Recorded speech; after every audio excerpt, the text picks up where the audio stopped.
I had this wonderful introduction for immigration because I guess there are different ways of immigrating.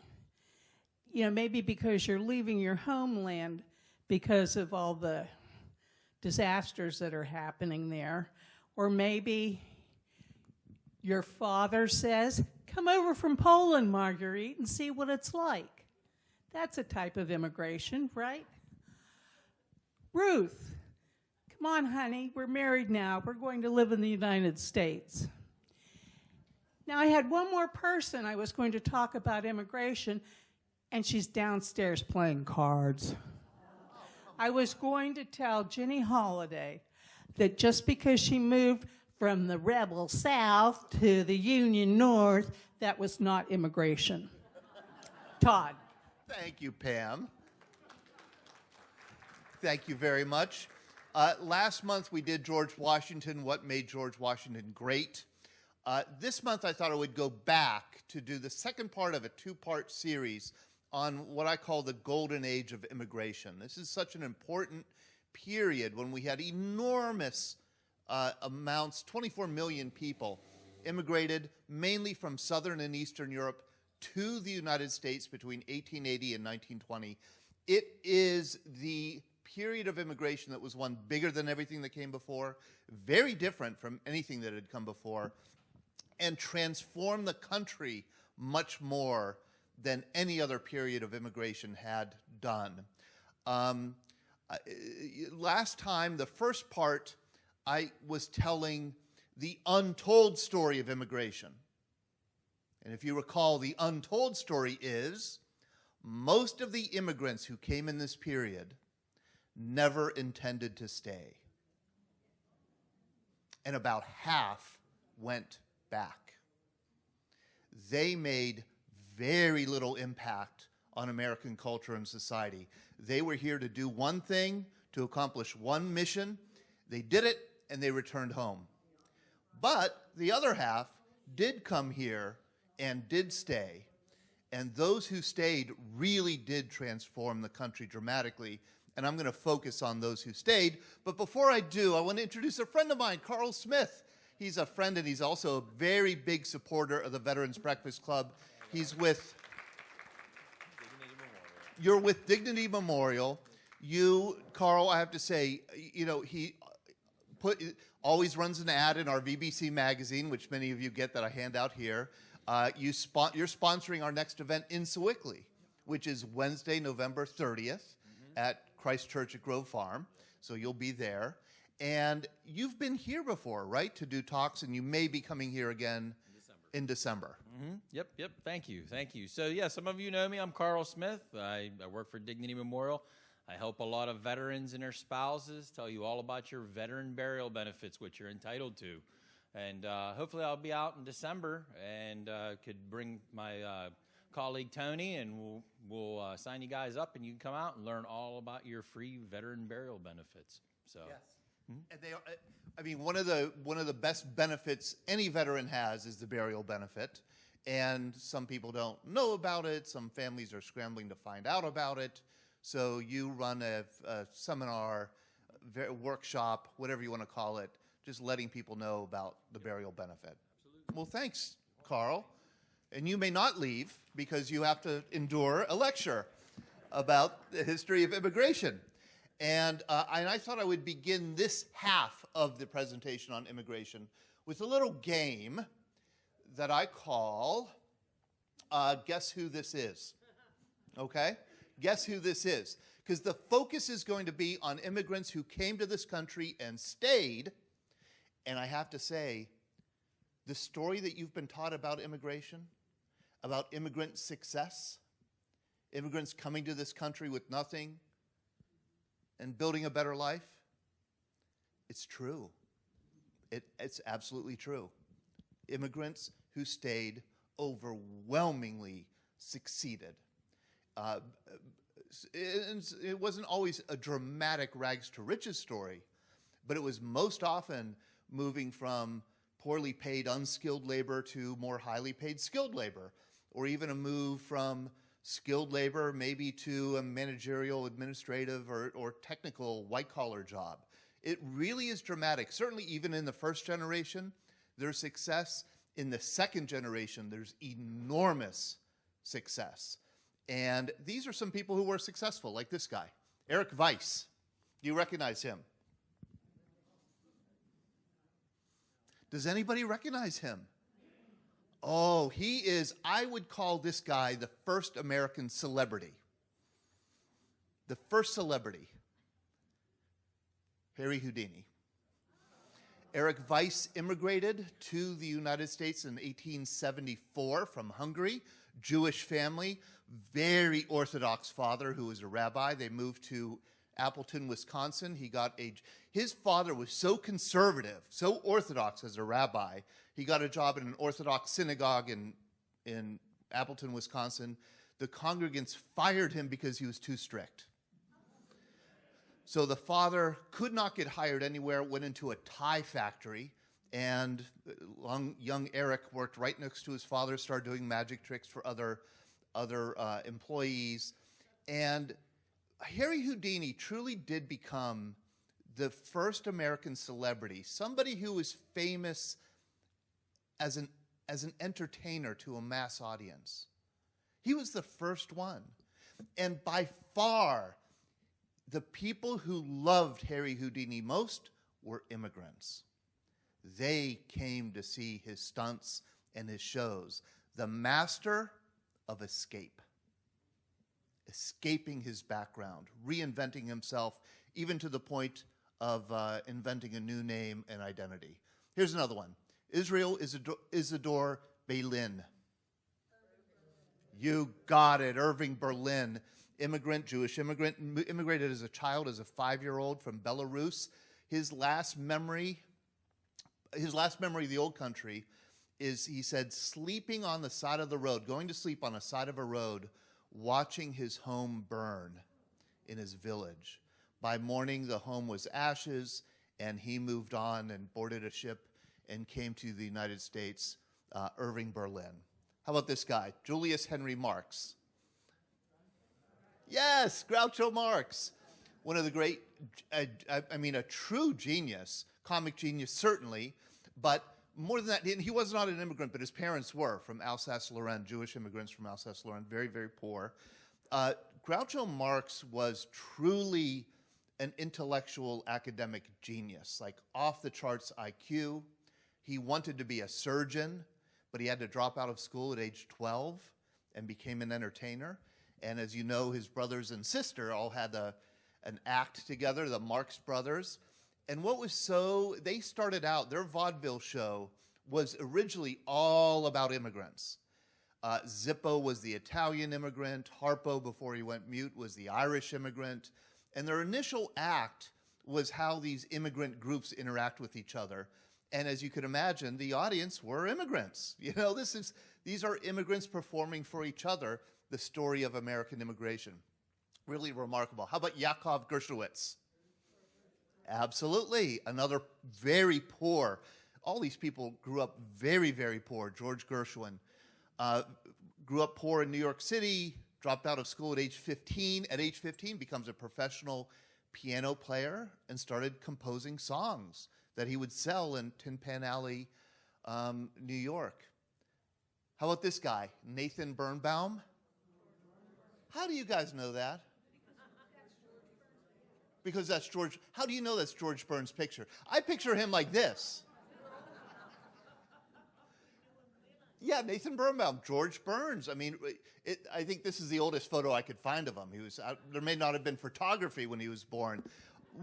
His parents were Jewish immigrants from Romania. He was one of 12 children, extremely poor. So poor, I think he dropped out of school at age 6. I don't know if he ever went to school.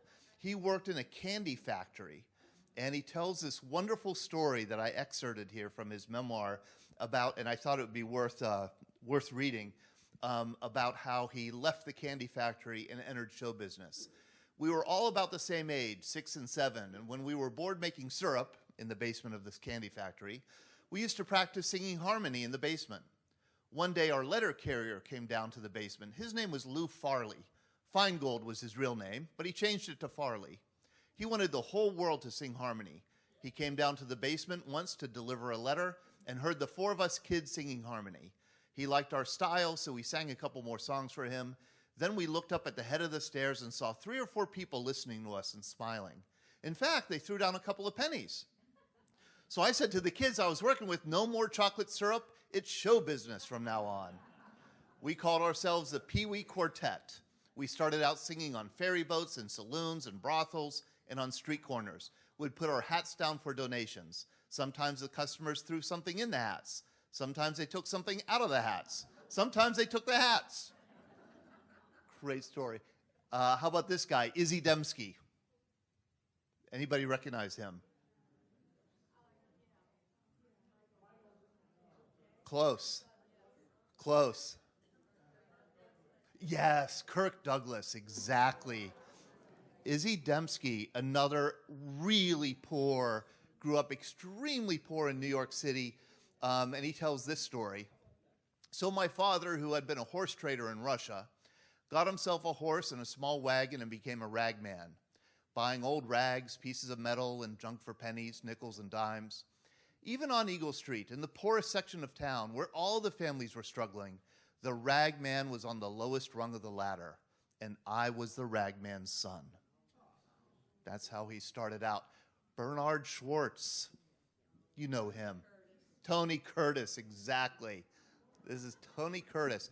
Tony Curtis, I believe, did not speak English until he was 8 years old or so. His parents were immigrants from Hungary. His mother died young. This is just from memory. I think his father was still alive, but his father put him into an orphanage because he couldn't support him. He was another long shot that he talks about. Somebody else who reinvented himself. Whole new persona, whole new language, whole new name to become an American.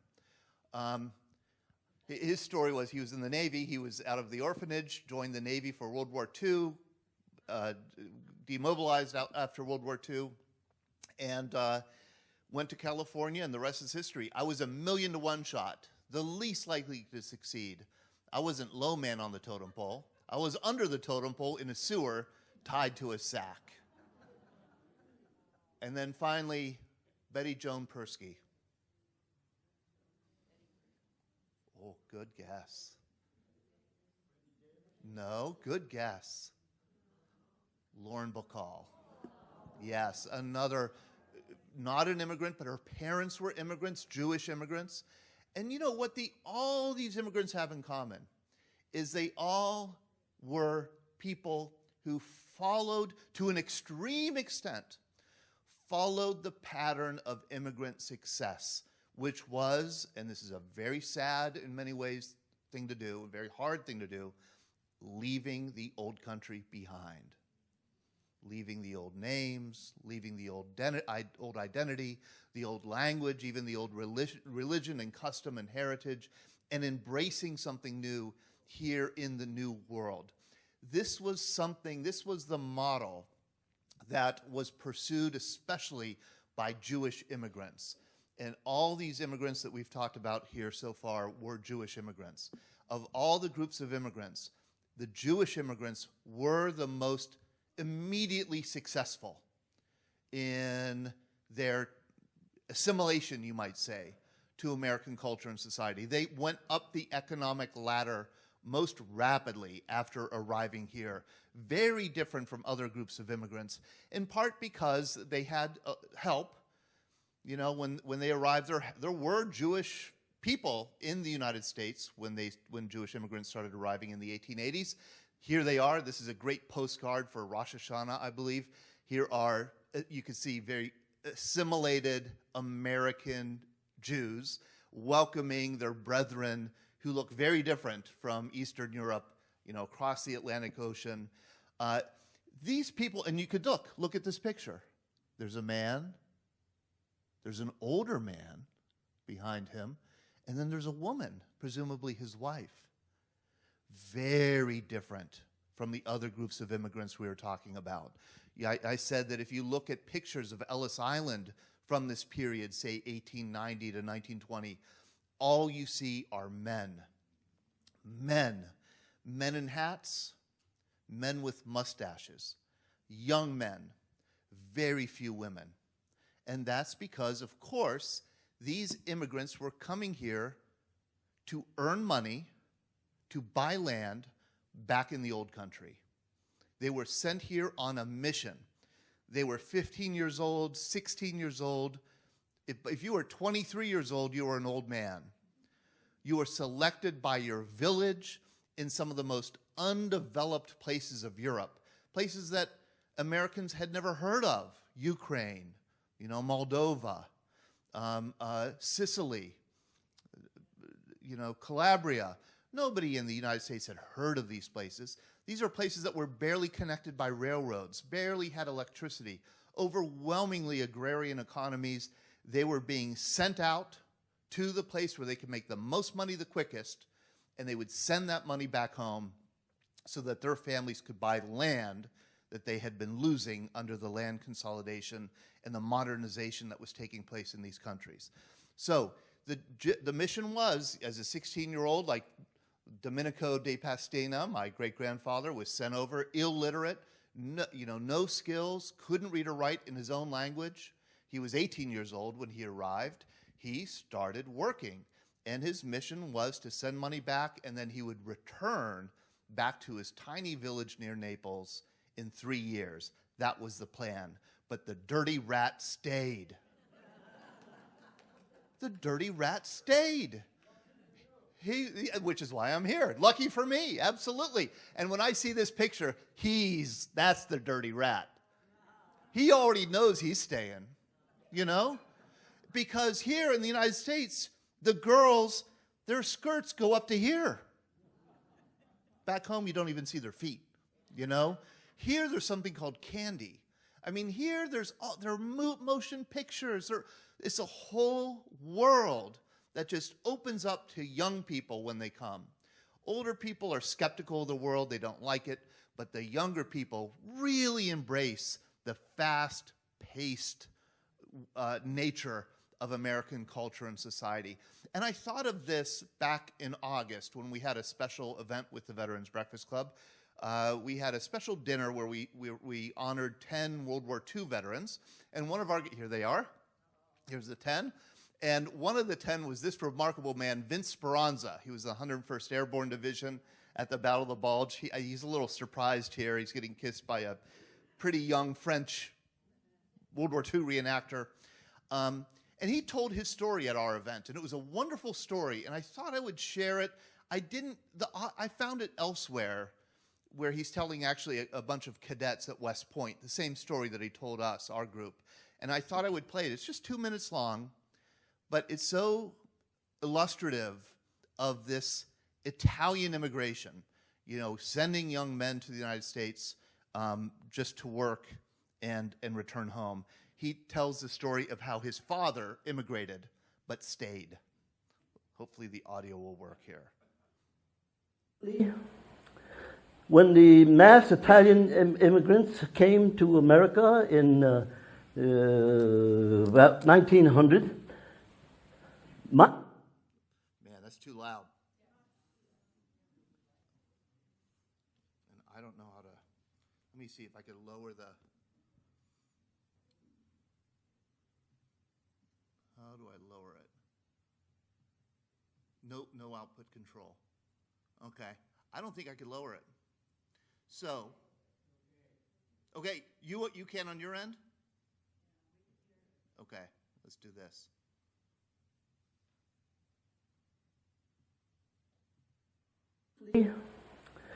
When the mass Italian to America in about 1900, my father was born in 1892 in Reggio Calabria in Italy, and at the age of 8, my grandfather, his father, decided they were going to come to America, but not like the rest of them who came here to stay and be citizens. They wanted to come on a 5-year visa to send everybody to work and accumulate enough money, and after the 5 years, go back to Italy and buy a piece of land So we become landowners.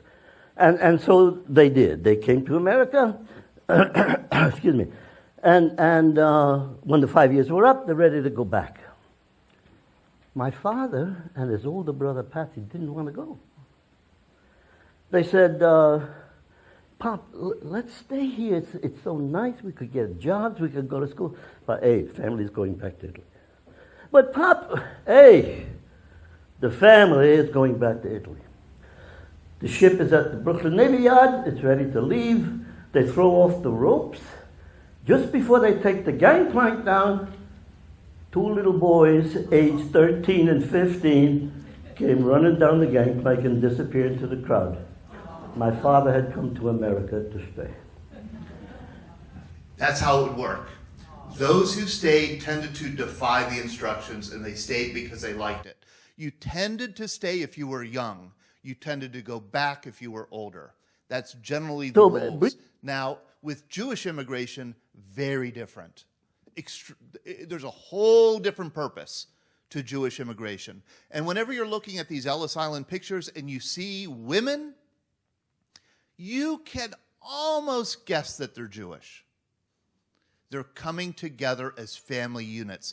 They're coming not to earn money to go back. They're coming to escape what had tortured them back in the old country. Jewish immigrants, these were people who were going to stay, and they came in enormous numbers. This is a chart I put together years ago for another project I had done, showing the return rates of different ethnic groups.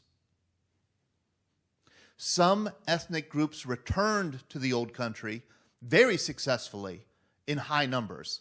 So at the very top, you have Bulgarians, Serbians, Montenegrins. They return at 87.4% rate, very high. So Mim, you're one of the few Serbian Americans whose ancestors stayed. Romanian, same. Russian ended up going back. Greeks ended up going back. You see Italians, about half of them returned, half of them stayed. Then you go way down the list. Irish, only 9% end up going back to Ireland. They never want to go back there. And then even below them, what are called Hebrews in the Ellis Island literature. Fewer than 5% of Jewish immigrants return. There's something going on here. There's something they don't want to go back to, you know. We don't know exactly how many Jewish immigrants came to this country. The official number between 1899 and 1924 is that a little over 10% of all the immigrants to come in that period, in that 25-year period, a little over 10% were Jewish. That's a large number. It's probably even larger. We don't really know the number because nobody asked them their religion in Ellis Island.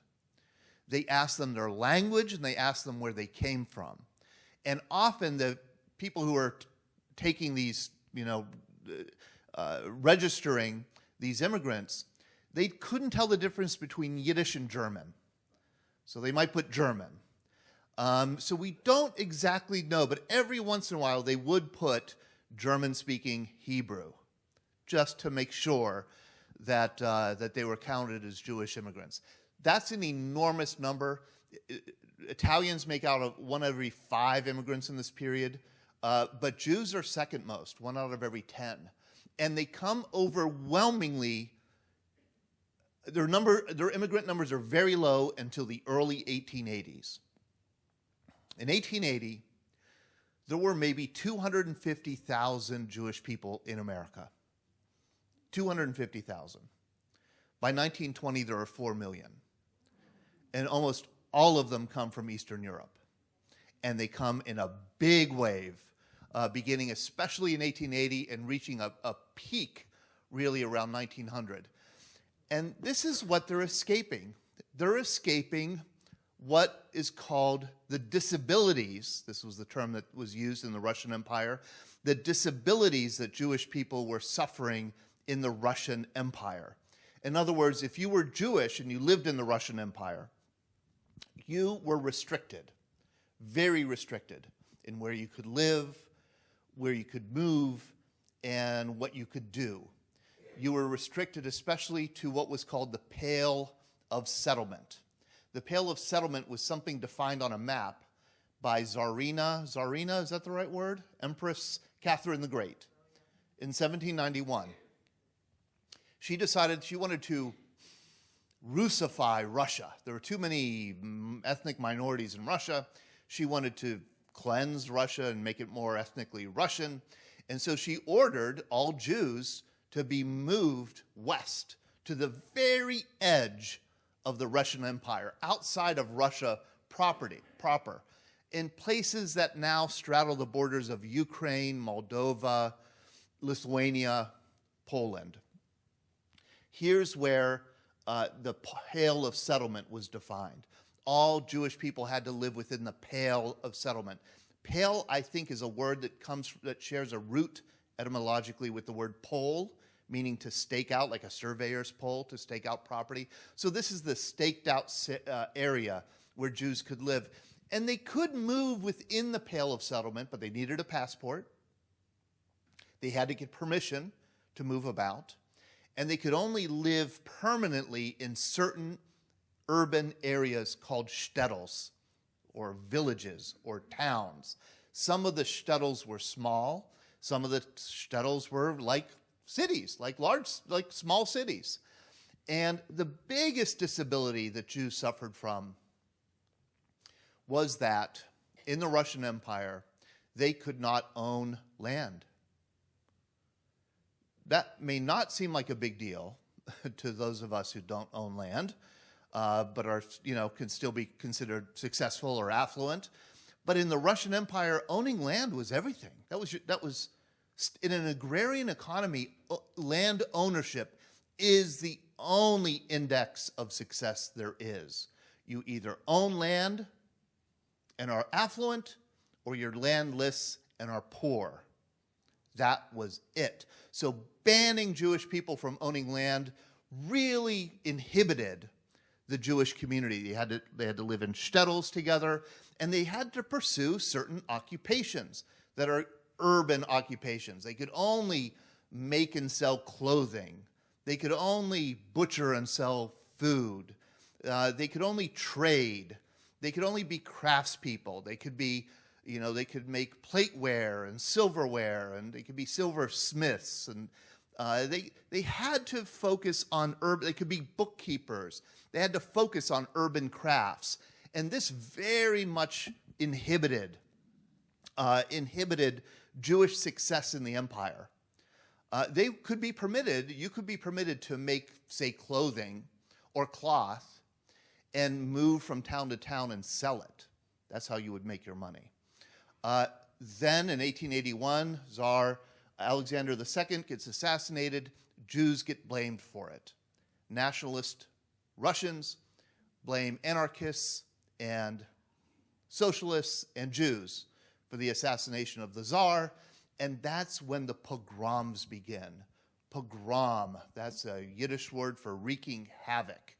And they were brutal. They were brutal attacks on the shtetls, on the Jewish shtetls in the Pale of Settlement. These were attacks where the entire town would be killed.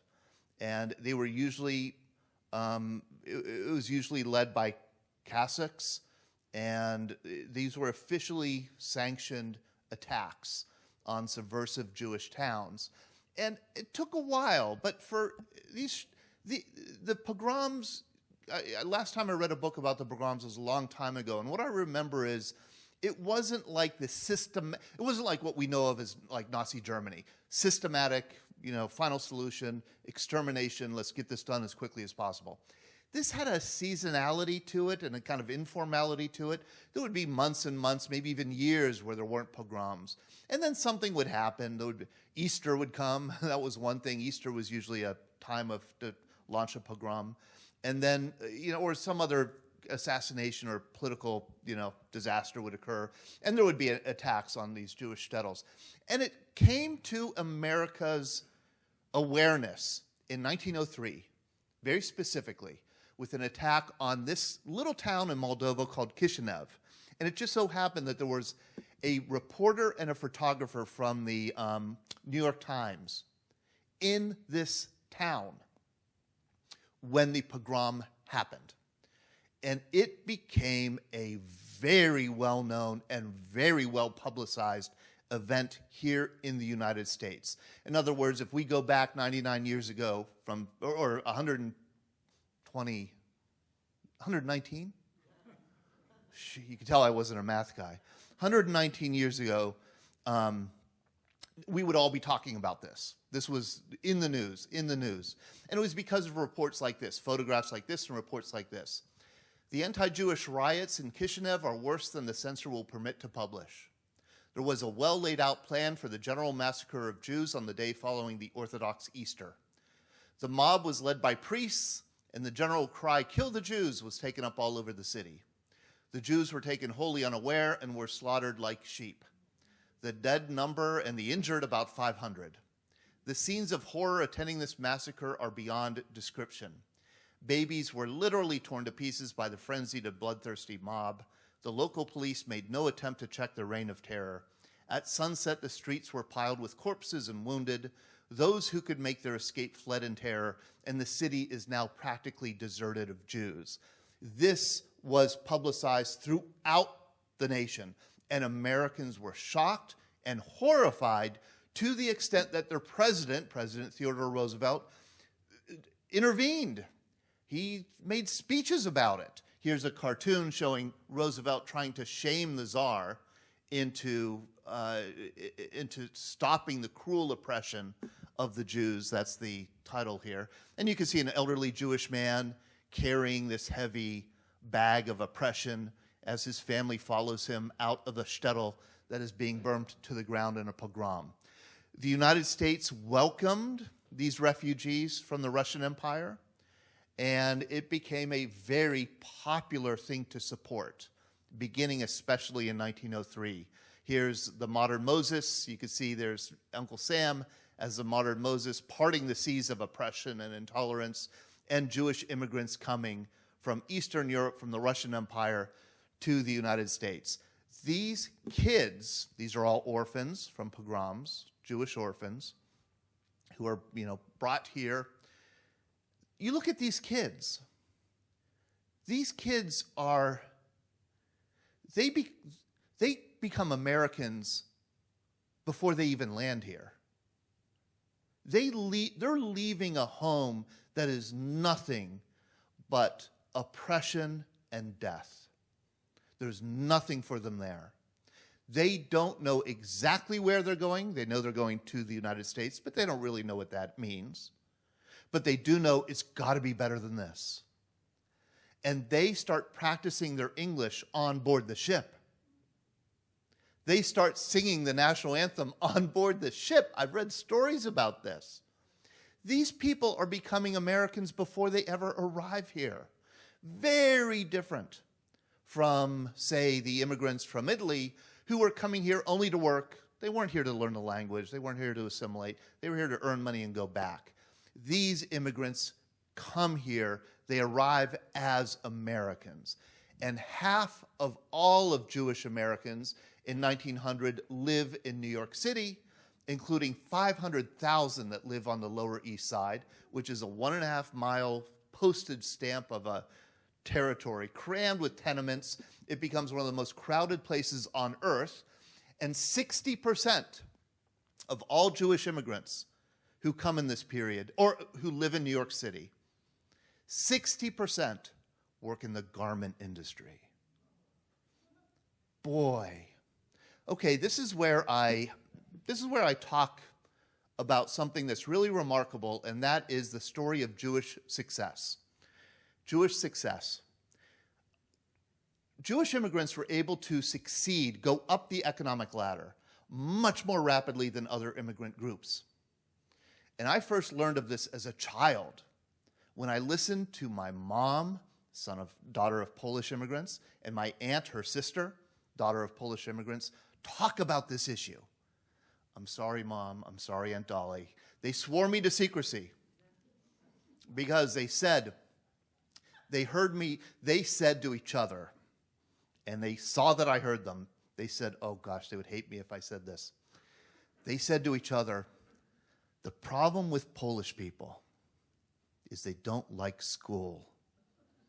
They drop out. They don't get, remember this is the time of Polish jokes, how Poles are dumb and stuff like that.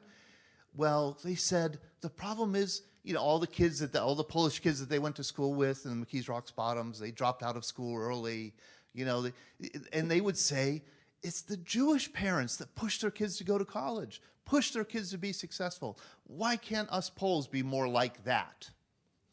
And they would say, that it's that Jewish work ethic. And growing up, I think I realized that there's certainly a lot to that, but Poles worked hard too. There was more to it than that. There's this really fascinating coincidence, historical coincidence, that happens with Jewish immigrants that other groups of immigrants do not enjoy. Think about it. To be Jewish, to be an observant Jew, you have to be able to read and write. You don't have to read and write to be a Catholic in 1920 or an Orthodox Christian in 1920. You just need to go through the liturgy and the sacraments. But to be Jewish, you have to read. You have to become familiar with the word. So they come literate. Second, the disabilities that they suffered in the Russian Empire, not being able to work the land, that was a benefit when they arrived to the United States. All my great-grandfather knew was working the land. That didn't get him anything here. He had to learn how to succeed in an urban environment. These Jewish immigrants had already lived in an urban environment. They knew how to read and write. They knew how to count. They knew how to do bookkeeping. They knew the urban crafts, and they knew especially how to make clothing. It's hard to believe, but before 1900 or so, or 1910, almost no Americans bought clothing in a store. You could not go to a store and buy an extra large shirt, or pants that were 35 waist and 32 length. That didn't exist. You made your own clothes at home, or if you had some money, you got a tailor to tailor you a suit. There was no ready-made clothing. 1900, 1910, there's a revolution in the technology, the sewing technology, where they're now able to make very precisely measured and uniform shirts and coats and pants, and they're sold in this new thing called a department store. These department stores are insatiable for clothing. They need people to sew ready-made clothing. And you have this enormous population coming from Eastern Europe. All they've been doing for a century has been making clothing in their shtetls, in the Pale of Settlement, in the Russian Empire. So Jewish immigrants end up mainly in those places where women could find work. Pittsburgh's a great city for immigrants, but not necessarily for women. New York, Boston, really great location because there are a lot of needle trades there. There's a lot of hat making, shoe making, clothes making, and this is where so many Jewish immigrants end up, and they succeed enormously through great sacrifice, through crowding in the tenements, and then, earning their way up through the economic ladder. The model that we tend to think of as being immigrant success is moving from the unculturated position to the acculturated position.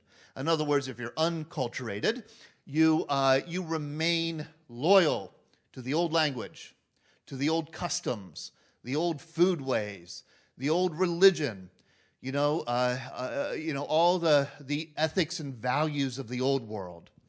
And the more that you acculturate, says this traditional model, the more you acculturate, the more you adopt the modern ethic and values and language of America. This is, I think, how we tend, and there's a lot to this, and it's usually a generational divide. Older immigrants tend to want to stick to the old ways because, again, you wouldn't understand this, but as you get older, you tend to stick to the way you've always done things, right? Yep. Yeah, you don't want this thing called the internet. It's a fad. It'll pass. And so this is usually the conflict that takes place in immigrant families, and it does take place. And the most popular movie to dramatize the immigrant story, it also happens to be the first talkie movie, tells the story of this conflict within one family. You have this man who's a cantor in the synagogue. He's a Jewish immigrant, and he is bedeviled by his only son, Yaakov Rabinowitz, who tells his father, I'm changing my name to Jack Robin. I am not going to become a cantor in the synagogue like you. I'm going to become a jazz singer. Al Jolson. This is Al Jolson. Yeah, wonderful movie. And in these stories, and this is a very common dynamic in immigrant families. The mother is usually caught in the middle, appeasing the old man who wants to stick to the old ways, but also encouraging the young son to embrace the modern. That is absolutely the story of this wonderful movie that debuted 95 years ago last month called The Jazz Singer. It was the first talkie, if you remember. It's really worth your while if you wanted to watch it again at some point, because it really is, you could just see how this thing was just the blockbuster. I mean, one of the first blockbuster Hollywood films, and the first one to be a talkie, not to be a silent movie. And it tells the story of, this cantor, this conservative Orthodox Jewish cantor, and his young son, played by Al Jolson, who wants to be, and by the way, this is Al Jolson's story. It's an autobiographical film. Al Jolson was born in Lithuania. He's a Jewish immigrant changed his name. Father was a cantor and had to tell his father he wanted to be a jazz singer. I mean, the whole story is very much. So here is Al Jolson, Jack Robin. Not only that, he not only changes his name from Yaakov Rabinowitz, he starts to date a non-Jewish girl. Shiksa? Is that the word for it? This rotten shiksa is just turning his head like you wouldn't believe. And she, I could say all kinds of stuff about her. But the father doesn't like her. And what's fascinating about this movie is it's a talkie. And a lot of the talking is Al Jolson singing, a lot of him talking with his mother. The minute the father appears in the scene, silence. It uses the sound so wonderfully. He is there to silence this, breakthrough of modernity that the son and the mother are conspiring against him. There he is singing to his mother, and the father walks in and says silence, and then kicks him out of the house. That's the story. And I think when I think about this movie, I think that model of unacculturated to acculturated, I don't think it works with this movie. It's not like Yaakov Rabinowitz becomes a white Anglo-Saxon Protestant banker or business owner. It's not called The Accountant. It's the jazz singer. This is something new. This big growth of immigration occurs right at the time when there's a whole new urban culture exploding in the United States, and we call it mass culture. And I think what this mass culture does is it presents a third model of adjusting to the American way. It's like these immigrants create a new space for themselves in this country. And that new space redefines what it means to be an American. Going from unacculturated to acculturated would mean becoming a white Anglo-Saxon Protestant. These people become something else. Not this and not that, but something new. And by the way, the first spoken words ever in a motion picture are, "You ain't heard nothing yet." That's what he says. It's wonderful. Mass culture. It is something new in between what was called low culture or folk culture, folk ways, folk, songs, folk dances, and high culture, symphonies, novels, stuff like that. Mass culture is something new. It happens, it's for a mass audience in urban areas, and one of the hallmarks of mass culture is jazz music, which is music certainly created by Black Americans with a lot of infusion from immigrants, including Italian immigrants in New Orleans. It's vaudeville shows, it's dancing, it's amusement parks. These are all new, and they're all scandalous in 1910. Scandalous.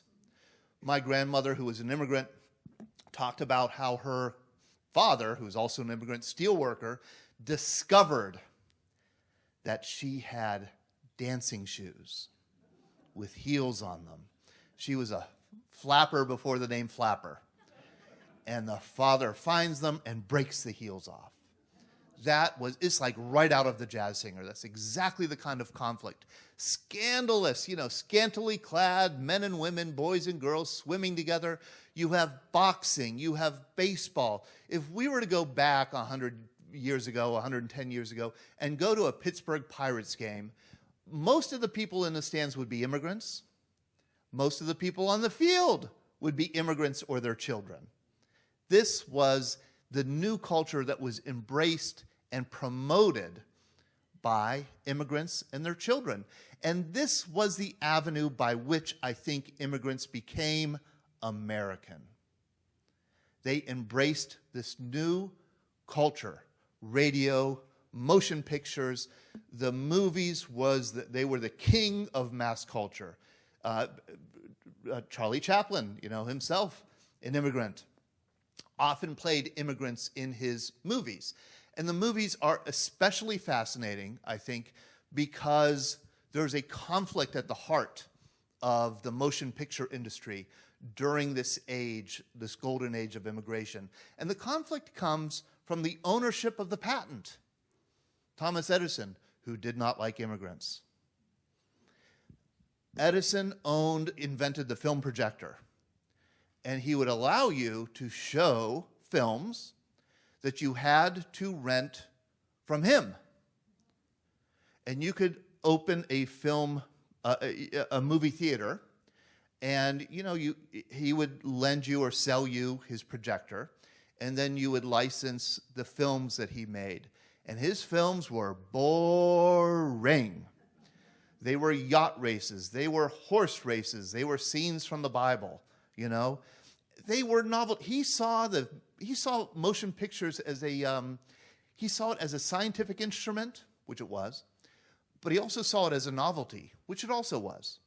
So if people would crowd in to a room like this to watch a 10-minute film on dogs running around, because nobody had ever seen anything like that before. But after you see that a few times, what's going to bring you in? The owners of the little tiny theaters, vaudeville theaters, they were often just simply benches without backs, or even no benches. The audience would come in and stand, I remember reading and they were all immigrants who were coming. I remember reading a review of some of these early motion picture theaters, and an American, native-born American, was writing the review of his first experience of watching a silent movie in one of these little theaters. And he says something like, the stench of garlic was insufferable. What's he really saying? They're immigrants. They're all immigrants there, right? That's what he's saying. And so you had Edison, the people who owned the theater often tended to be Jewish immigrants or other immigrants. They would own the theater. They would see that their audiences were dwindling after a while, so they would start to make their own movies. What do you think their movies were? Let's see. You have a bunch of young men who are immigrants. They're in a city. They want to see movies. How about belly dancers? Right? How about violent stories of the frontier? How about swashbuckling heroes? How about, in other words, blood, violence, sex, car races, all that kind of stuff, war. You know what I mean? Yeah, that we still have it. Right. That's what mass culture is all about. And that's what the owners of the theaters knew also. And so they would sneak in and play these illicit films to these immigrants. Edison cracked down on them and sued them. And a bunch of these film owners, theater owners, moved to Hollywood, as far away from New Jersey as they could possibly get. And they began filming and ignoring Edison's cease and desist letters. And they began filming their own films and then shipping them, at first illicitly, around the country from California. And California was a place where you could do film, you could shoot outside year-round. Here are some of the people who founded these are the people who founded the major motion picture studios. All of them Jewish immigrants. Every single one. Adolf Zucker, Paramount. Carl Laemmle, Universal. William Fox. Actually, there's one exception. Daryl Zanuck was a Protestant from Nebraska. He founded 20th Century, and it merged with William Fox and became 20th Century Fox. Louis B. Mayer and Samuel Goldwyn, Metro-Goldwyn-Mayer. And of course, the Warner brothers, Harry, Sam, Albert, and Jack Warner. All of them were not only Jewish immigrants, but all of them were born within a few years and 100 miles of each other. It's really remarkable. And it says something about that culture. And there's a wonderful book. Here's a book for you, Dorothy. All right? If you want to read a book, this is a wonderful book. It's by Neil Gabler, and it's called An Empire of Their Own. How the Jews Invented Hollywood. They fled a nightmare to build a dream. And it's all about how Hollywood came to be, how it connected with Jewish culture and the immigration experience, and how the early movies really did express or represent the experience of fleeing trauma, emancipating yourself, throwing off the shackles of an old world and embracing a new identity, something that really became equivalent to the American dream. The American dream is really what was played on silver screens around the country in the 1920s and 1930s, and Neil Gabler's An Empire of Their Own tells that story really well. As you could imagine, there were a lot of Americans, native-born, who did not like that their country was being taken over by immigrants. You know? I mean, think about it. And when I used to teach this, I used to encourage my students, think about this. Think about what it must have been like to live in a place like, say, Pittsburgh, and within 20 years, have Pittsburgh go from being a English-speaking, smaller city, Scotch-Irish, right, German, Presbyterian city, to a polyglot metropolis of people from 26 different ethnic backgrounds, speaking languages you've never heard before, coming from places you've never heard of before, eating food you've never seen before, worshiping in churches you've never imagined before. It must have been quite unsettling, to have your city taken over. 70% of all Pittsburghers in 1910 were immigrants or their children. 70%. So you could imagine there was a great movement to restrict immigration because of this. Immigration restriction. These are some immigration restriction cartoons. Here's Uncle Sam holding his nose as an immigrant is trying to enter the United States of America, and he's carrying with him poverty, disease, Sabbath desecration, superstition. He's bringing all these old world values that have to be kept out of the United States. Leaders of the labor movement were also opposed to immigration. They argued that immigrants lowered wages of American workers, and here is the American army of unemployed. Here are immigrants, undesirable immigrants coming off a ship. They're going directly to cities, like we talked about last time. Immigrants overwhelmingly went to cities. They did not go to farms and countries. And so the farms are being abandoned, and the cities are being overrun by immigrants. Here's a simple cartoon of an immigrant with a bomb for a head. Undesirable is what he's carrying. And the caption is, "Close the gate." Immigration restriction. This is one of my favorite all-time cartoons, not because I agree with the sentiment, but because it's so visually striking. Here is a school teacher with a Holy Bible in his jacket, protecting school children from a, herd of alligators? A herd? What's the term for it? A flock of alligators. A flock, a herd, a school of alligators, a bunch of alligators. But if you look closely, they're not alligators at all. They're bishops. Those are bishop hats crawling out of the ocean, the American Ganges, to attack Protestant public schools. And you could see that the public school here in the background is disintegrating. These people with top hats are leading a young woman off to the gallows. They're wearing top hats, so you know what that means. They're Irish. They're Irish. They're gonna kill her, and the Vatican looms in the background. This is very much speaking to the concern of, these foreign influences coming and changing the culture. And they did change the culture. They changed the culture. The immigrants did. Here's another gruesome cartoon of an Irishman and a Chinese man eating Uncle Sam. The great fear of the period, that Uncle Sam may be swallowed by foreigners. Irish on the east and Chinese on the west. Or this one, here's the Statue of Liberty. Here's a European garbage ship dumping its refuse, its garbage, at the feet of Lady Liberty. And she says, "Hey, if you're going to make this island a garbage heap, send me back to France." That's the caption.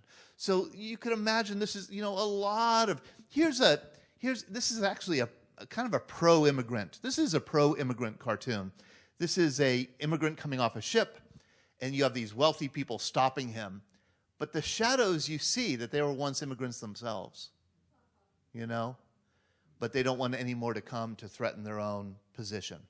So all of this kind of anti-immigration, found its way to the halls of Congress, and Congress did what Congress does so well. They appointed a commission and they studied the problem. And they studied it for 4 years. I think it is the longest congressional commission in history. I think it still is. And it produced a 41-volume report that historians are still using to study this period because it was so comprehensive. And at the end of the report, it does recommend that we reduce immigration, especially from those areas where the immigrants are coming, Eastern Europe and Southern Europe. And one very influential person behind the Dillingham Commission was this man, Madison Grant. I used to have my students read sections of this book, The Passing of the Great Race, and I stopped because they hated it so much. And they would get mad at me for hating it. And I'd say, I'm not assigning it for you to like it. I'm assigning it for you to understand how some people thought back then. Why would you make us read this racist garbage? And I mean, this guy was like racist times 1,000. He, of course, hated black people, hated Asian people, but he also hated most Europeans. And he argued that really there's only one race that should be represented in the United States, and that's the British, Scottish, Welsh, German, Scandinavian race, what he called the Nordic race. Underneath the Nordics are the Alpines, the Poles and the Slavs, and underneath them are the Italians, Greeks, Portuguese, and Spanish. And he called for, in this book, The Passing of the Great Race, what he was saying was, any time that this superior Nordic race interbreeds with any other group, the quality of the human being is diminished. So we should outlaw that kind of marriage. And we should start conducting euthanasia. Infanticide, he says, a mistaken regard for what are believed to be divine laws and a sentimental belief in the sanctity of human life tend to prevent both the elimination of defective infants and the sterilization of such adults as are themselves of no value to the community. Adolf Hitler, by the way, read The Passing of the Great Race by Madison Grant, and he wrote a fan letter to Madison Grant. He did. He liked it very. This book is my Bible, said Hitler. So it was the result of the Dillingham Commission and it being a big issue in several election cycles that led to the Johnson-Reed Immigration Act of 1924, which drastically limited, almost completely shut off immigration certainly from Asia and Africa, but also from Southern Europe like Italy and Greece, and Eastern Europe like the Russian Empire and Poland. Calvin Coolidge was the president who signed the act into law, and he said America should be kept American. Biological laws show that Nordics deteriorate when mixed with other races. He had read Madison Grant. And this map just shows you, it presents here under the present law, we have a whole lot of immigrants coming from Eastern and Southern Europe. Under the future law, under the proposed law, the immigration will really be halted. And it was a quota system. So the highest quota was Germany and Great Britain and Northern Ireland, and then go down fewer Swiss, Netherlands, all the way down. So that, Poland, only 5,982 immigrants were permitted per year from Poland. You go down to Latvia, 344 people.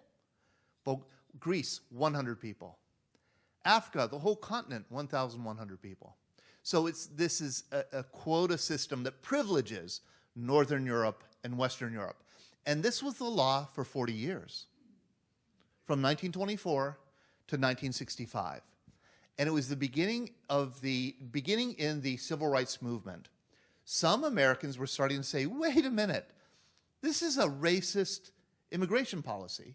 And one of the most outspoken critics of Johnson-Reed was this young senator from Massachusetts, John F. Kennedy. He wrote a book, or he said he wrote a book. He had somebody write it for him, I'm sure, A Nation of Immigrants, in which he criticized Johnson-Reed, and he proposed a new immigration act. After he was assassinated, that was right up at the top of President Lyndon Johnson's agenda for the Great Society, was to revamp the nation's immigration laws. And Johnson said something like this, which I happen to agree with. He said something like this: when somebody wants to come into our country, we should not ask them, where are you from? We should ask them, what will you contribute? That should be the determining factor of who gets in. And so it was skills were taken into consideration, refugee status, family reunification. This was signed into law, the Immigration and Nationality Act of 1965, pretty much allowing there to be a huge amount of immigration for the first time coming from South America, Central America, Mexico, and Asia, and Africa. Nobody thought it would actually happen. No, it's amazing. It was like a symbolic act. Nobody's really going to immigrate here from Asia. Oh my gosh, did they get that wrong?